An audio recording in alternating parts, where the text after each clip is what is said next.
An international operation has been launched to save James Bond's car. Aston Martin DB5 with modifications. Now pay attention, please. The main players are the British, the Chinese and the Saudi Arabians. The fictional super spies used everything from planes to space shuttles, but his favourite vehicle is the Aston Martin car, which has appeared in at least 9 or 10 movies by my reckoning. But here's the problem: Aston Martin can help Bond save the world from supervillains, but the company can't save itself from its own bills. It has gone bankrupt 7 times in a row. This week, a once again resurrected Aston Martin opened a super luxury showroom in New York and plans to have others around the world, including in China. This is the opening party in New York. Pretty classy event. As you can see, the Chinese and Saudi Arabians are keeping out of sight and letting people emphasise the Britishness of the firm. That way the company avoids the whole media demonisation problem. But Chinese and American money is vital. Last month, Geely, the Chinese car maker, revealed that it was doubling its stake in Aston Martin to 17%, becoming the British firm's 3rd largest shareholder.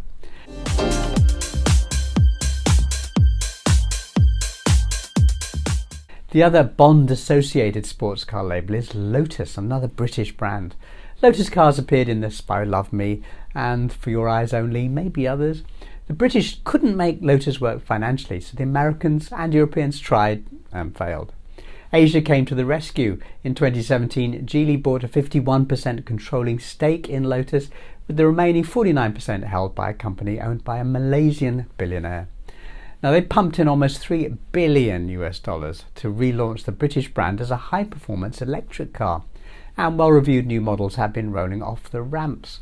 The company reached the age of 75 recently, and the Chinese city turned its buildings Lotus yellow to mark the occasion.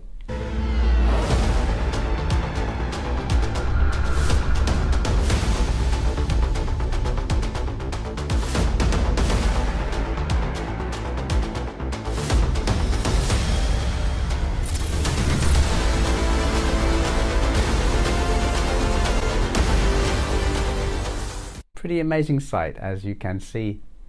Bond visits Hong Kong in You Only Live Twice, The Man with the Golden Gun and Die Another Day, and he goes to Shanghai in Skyfall. Now here's an interesting bit of trivia. In The Spy Who Loved Me, a Lotus Esprit was re-engineered into a sports car that could instantly turn into a working submarine. Can you swim?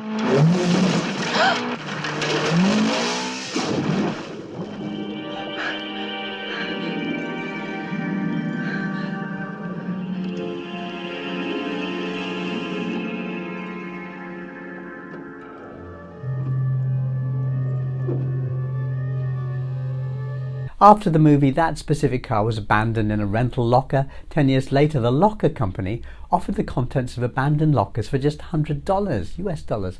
The person who bought the one containing the Lotus had the best day of his life. The cleaned up car was sold for more than £500,000 and is now owned by Elon Musk, who of course makes most of his cars in China. Elon says that when he has some spare time, he will use the shell of that car to create an actual car that can both drive on the roads and then turn into a submarine to travel underwater. If anyone can do that, he can.